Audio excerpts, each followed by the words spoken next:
I quitted the job and focused on full-time preparation for Odisha Civil Service. ये exam बहुत hard work and luck मतलब मांगता है।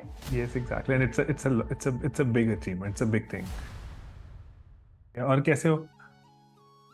इस तरह अच्छी हूँ सर। सर प्रणाम। प्रणाम, कैसे हो? और बहुत बहुत बधाई, पहले तो रैंक आ गया। सर ये sir thank you so much sir. Sir I never thought about talking to you. अरे नहीं नहीं, ये तो जो खुशी का मौका है, ये तो इस पे तो बात करनी चाहिए।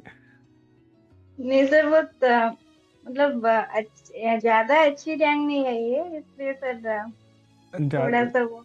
जैसे वो होता है ना कि पहले इंसान को लगता है ऐसे ना कि पहले प्री हो जाए, फिर लगता है चलो मेंस हो जाए, फिर चलो इंटरव्यू कॉल तो आ जाए, हाँ सर। फिर रैंक आ जाए, चलो कुछ तो आ जाए, फिर ग्रेजुअली है ना, ये तो उसी सर कई वो पार्ट है। ये तो इंसान का वो तो ये थोड़ा।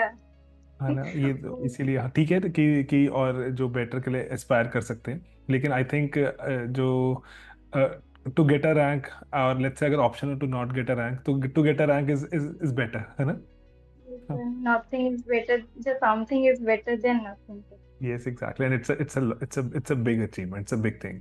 क्योंकि इतने सारे बच्चे जो एस्पायर करते हैं, और उसमें से कुछ ही सिर्फ जो जो छोटे से मुट्ठी भर ही एक लिस्ट में नजर आएंगे, तो it's a difficult thing to get. Yes, sir. तो अपनी जर्नी के बारे में बताओ कुछ, कि कैसे, कब शुरू किया, कितने अटेम्प्ट्स दिए, यूपीएससी कर रहे हो? Yes, sir. I started my preparation in 2018. Okay Sir, this is basically from UPSC. The journey okay was from UPSC. Okay After that, I had worked for the Indian Post for 2 years. Okay Then I lost my mother, and after that I just focused on. I quitted the job and focused on full-time preparation for Odisha Civil Service. And okay. this was my third attempt. Third attempt, okay. और previously कैसा रहा, कि attempts कैसे थे? So first attempt तो मेरा वो वैसे देखने के लिए दे दिया था क्योंकि उस टाइम तो यूपीएससी के लिए पढ़ रही थी। तो स्टेट का वो कुछ ज्यादा नॉलेज नहीं था मुझे कि क्या पढ़ना है क्या नहीं है, वैसे ही देने के लिए दे दिया था। तो प्री थोड़ा मेरा 0.5 मार्क्स में नहीं हुआ ओके फर्स्ट अटेम्प्ट। और सेकेंड अटेम्प्ट में प्री हो गया था। एंड मेन में मैं रह गई क्योंकि वो दो ऑप्शनल था उस वक्त। ओके। एंड मेरा सोशियोलॉजी का तो था मेरे पास कुछ नोट वगैरह था क्योंकि मैं एनरोल्ड हुई थी स्लीपी के सोशियो मतलब पेड कोर्स में। बट होम साइंस का मेरा कुछ भी आइडिया नहीं था। मुझे बस 2 महीने में जो जो हुआ मैं उससे मेरा ज्यादा मार्क्स नहीं आया था होम साइंस में, तो मेरा मेन क्लियर नहीं हुआ था ओके प्रीवियस अटेम्प्ट। और इस टाइम सर दिस अटेम्प्ट आई अच्छे मतलब एक ही ऑप्शनल था तो सोशियोलॉजी का मेरा कमांड था तो हो गया। इस बार सोशियोलॉजी का बोथ द पेपर्स अच्छा गया। ओके। ये तो, अब स्कोर आया, स्कोर कैसा रहा? नहीं अभी तो इंडिविजुअल स्कोर वो लिंक नहीं मतलब अपलोड किए हुए हैं।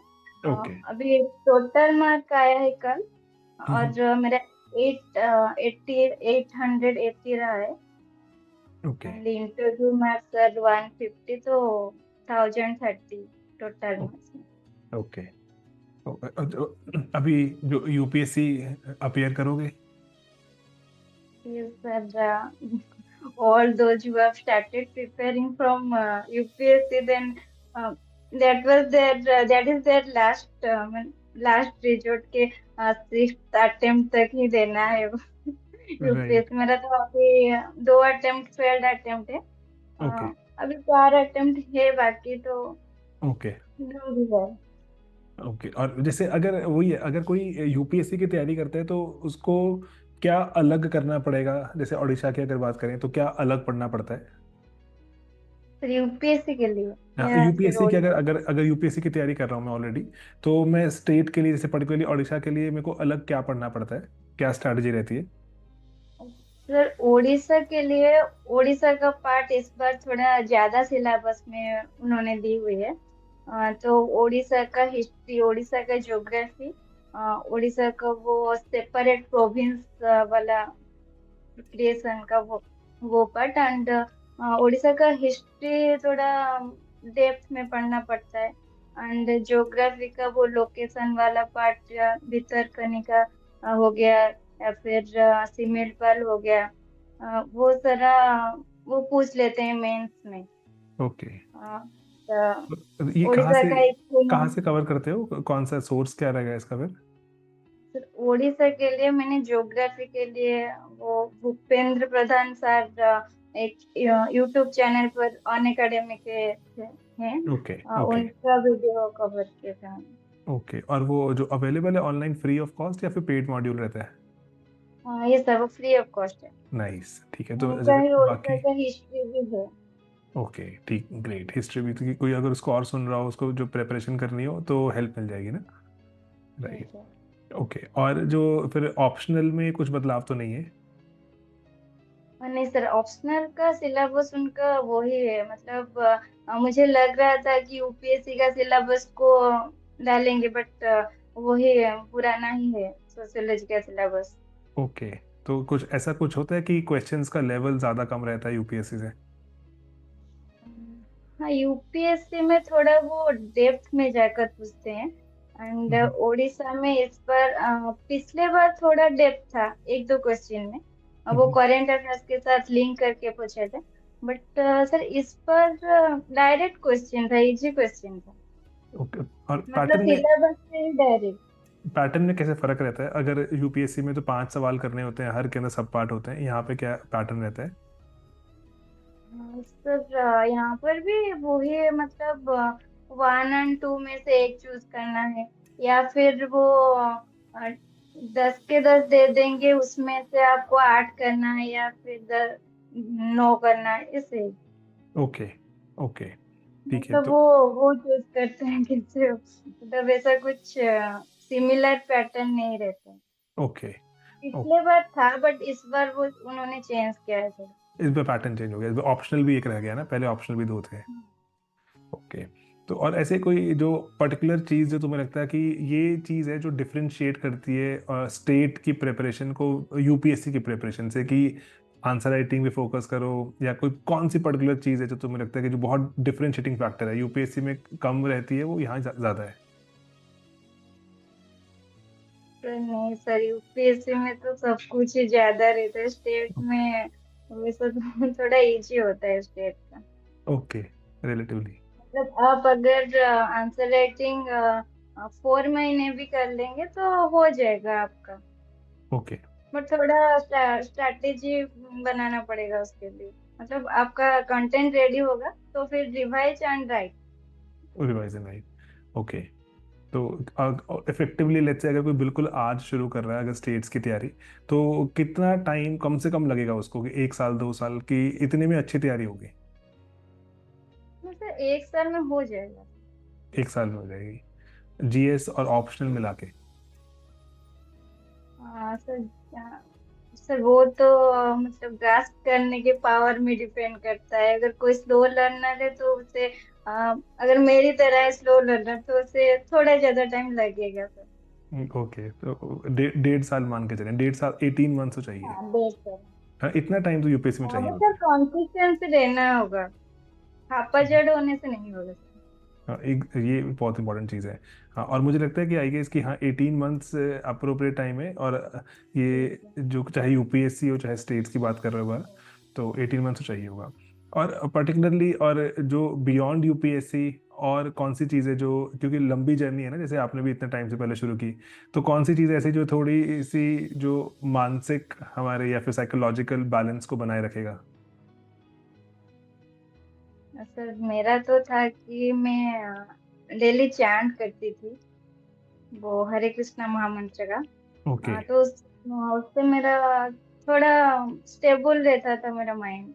हम्म। हाँ, थोड़ा गार्डनिंग का भी शौक था मुझे, और हम्म थोड़ा बेकिंग भी कर लिया करती थी। हम्म। नहीं, सब अच्छा है कि कुछ और ऑक्यूपेशन, हॉबीज होने चाहिए। हॉबीज होनी चाहिए। तो बुक्स रीड करना भी एक बहुत अच्छी हॉबी है, जो कि आप हम्म परस्यू कर सकते हैं इन हम्म। दौरान। राइट। और पर्टिकुलरली जैसे जो फाइनेंशियल वगैरह के दोस्त आगे बढ़ रहे हैं और जो उनकी जॉब लग गई, आप तैयारी कर रहे हो, ये कैसे, इसको कैसे बैलेंस करें? हाँ सर, वो थोड़ा ह्यूमन टेंडेंसी है सर, साइकोलॉजिकल थोड़ा असर तो होता है, मतलब उसका जॉब लग गया है और मेरा नहीं हुआ है अभी तक। Hmm but sir, I have in my mind that कि हाँ मेरा भी एक दिन हो ही जाएगा, तो मैं बड़ा एम है तो टाइम तो लगेगा सर, ऐसे ही हम्म मैं खुद को मतलब बोलती थी हमसे। हम्म। अब एजुकेशनल बैकग्राउंड क्या आपका, मैं पूछना ही भूल गया। सर मेरा जनरल बैकग्राउंड है, graduation in physics. And okay. उसके बाद आपका सोशियोलॉजी में जब पढ़ना स्टार्ट की, तो मुझे सोशियोलॉजी में इंटरेस्ट आ गई, तो मैंने सोचा कि चलो सोशियोलॉजी में पोस्ट ग्रेजुएशन कर लेते हैं, हम्म। और बैकअप की तरह वो भी काम आ जाएगा लेक्चरशिप के लिए। अच्छा, पोस्ट ग्रेजुएशन भी तो कर लिया, नाइस, दैट्स सो गुड। ये सोशियोलॉजी में पोस्ट ग्रेजुएशन करके अभी मैं यूजीसी नेट पर मेरा क्वालिफाई भी हुआ था पीएचडी के लिए। ओके, वाह, तो नाइस। अगर इस बार क्वालिफाई नहीं होता ये एग्जाम, तो ट्राई करती पीएचडी के लिए सर। ओके, ग्रेट, अच्छा है, तो बढ़िया है। घर और में कोई? आपका लेक्चर एंड अंतरम मैम जो अन अकेडमी का है, ओके, उनका लेक्चर मतलब बहुत मुझे हेल्प किया है सर। नाइस। ये बस टीचर्स का काम तो है पढ़ाना, लेकिन अब अल्टीमेटली जो स्टूडेंट पर बहुत इस पर डिपेंड करता है कि टीचर तो बहुत बच्चों को पढ़ाते हैं, लेकिन कुछ कुछ ही उसको उस लेवल पे रिसीव कर पाएंगे और जो रिप्रोड्यूस भी कर पाएंगे कि रिजल्ट आएगा। तो इसलिए I think it's a lot about students, तो टीचर्स तो सर मैंने पढ़ाएंगे। स्पेशल प्रिपरेशन तो के नहीं की थी यूजीसी नेट के लिए, बट दिस प्रिपरेशन में सर हो गया है क्वालिफाइड पीएचडी के लिए सर। Okay, nice. अभी परसों करोगे कि छुट्टी लेके, या फिर अभी जॉब करोगे? नहीं सर, अभी मेरा दिस अटेम्प्ट इस बार भी मैं दूंगी सर, रैंक इम्प्रूवमेंट के लिए। ओके, नाइस, बढ़िया है, तो काफ़ी अच्छा है। और कोई पर्टिकुलर चीज़ that you would want to share, कि अगर कोई, क्योंकि ये जर्नी चलती रहनी चाहिए ना, किसी का रैंक आया है तो अभी जो बाकी प्रिपरेशन कर रहे हैं उनको कुछ गाइडिंग मैसेज रहना चाहिए हमेशा। सर सर ये एग्जाम बहुत हार्ड वर्क एंड लॉक मतलब मांगता है हम्म सर। ऐसे भी स्टूडेंट्स है कि जो बहुत डिजर्विंग कैंडिडेट है, एंड उनका नहीं हुआ है इस बार। एंड पिछले बार का मतलब रैंक होल्डर का इस बार भी नहीं हुआ है, तो ये okay. All this is so unpredictable sir. Hmm and sir मैं सोच रही हूँ कि थोड़ा तो लॉक के फैक्टर है, तो डिसअटेंड नहीं होना चाहिए। क्योंकि अगर आपका हार्डवर्क है कंसिस्टेंटली, तो एक ना एक दिन तो हो ही जाएगा, नहीं भी हुआ तो और कुछ लाइन में पर तो आप लग ही जाओगे। राइट। ये इसीलिए इस पर तो एक बार। ऐसा नहीं सोचना चाहिए कि हाँ यही फाइनल डेस्टिनेशन है सर, नाइस। क्योंकि लाइफ तो एक बहुत बड़ी जर्नी है सर। ये जो एटीट्यूड तो चाहिए कि हाँ, कि एक बार जब कर रहे हैं तो I will give my all, उसके बाद देखेंगे क्या होगा। जी सर। ओके, सही है प्रदर्शनी। और वैसे आपका नाम ही कितना प्यारा है वैसे, first of all I must compliment your parents, कितना अच्छा नाम चूज किया। जी। जी सर, थैंक यू। हाँ, तो क्योंकि हमारे नॉर्थ इंडिया में तो ऐसे नाम सुनाई नहीं देते हैं हमें, बिल्कुल ही। हाँ, राइट। एंड सर ये एंड ईस्टर्न वाले का है सर।